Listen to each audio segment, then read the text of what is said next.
بسم اللہ الرحمن الرحیم۔ ایک بار اورنگزیب عالمگیر رحمۃ اللہ علیہ سلسلہ عالیہ چشتیہ کے عظیم پیشوا خواجہ خواجگان سلطان الہند حضرت سیدنا خواجہ غریب نواز حسن سنجری رحمۃ اللہ علیہ کے مزار پر انوار پر حاضر ہوئے۔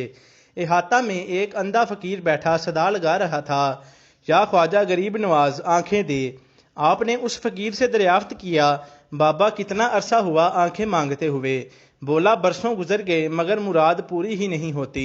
فرمایا میں مزار پاک پر حاضری دے کر تھوڑی دیر میں واپس آتا ہوں، اگر آنکھیں روشن ہو گئی تو فابیہا، ورنہ قتل کروا دوں گا۔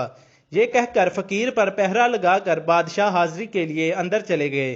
ادھر فقیر پر گریہ تاری تھا اور رو رو کر فریاد کر رہا تھا، یا خواجہ پہلے صرف آنکھوں کا مسئلہ تھا، اب تو جان پر بن گئی ہے، اگر آپ رحمت اللہ علیہ نے کرم نہ فرمایا تو مارا جاؤں گا۔ جب بادشاہ حاضری دے کر لوٹے تو اس کی آنکھیں روشن ہو چکی تھی۔ بادشاہ نے مسکرا کر فرمایا، تم اب تک بے دلی اور بے توجہی سے مانگ رہے تھے، اور اب جان کے خوف سے تم نے دل کی تڑپ کے ساتھ سوال کیا تو تمہاری مراد پوری ہو گئی۔ پیارے دوستو، اس واقعہ سے ہمیں یہ درس ملا کہ فیض پانے کے لیے تڑپ سچی اور اعتقاد پکا ہونا چاہیے، کچے یقین والا نہ ہو۔ مثلاً سوچتا ہو کہ فلاں بزرگ سے یا فلاں ولی اللہ کے مزار پر حاضری دینے سے نہ جانے فائدہ ہوگا یا نہیں، ایسا شخص فیض نہیں پا سکتا۔ وما علینا الا البلاغ المبین۔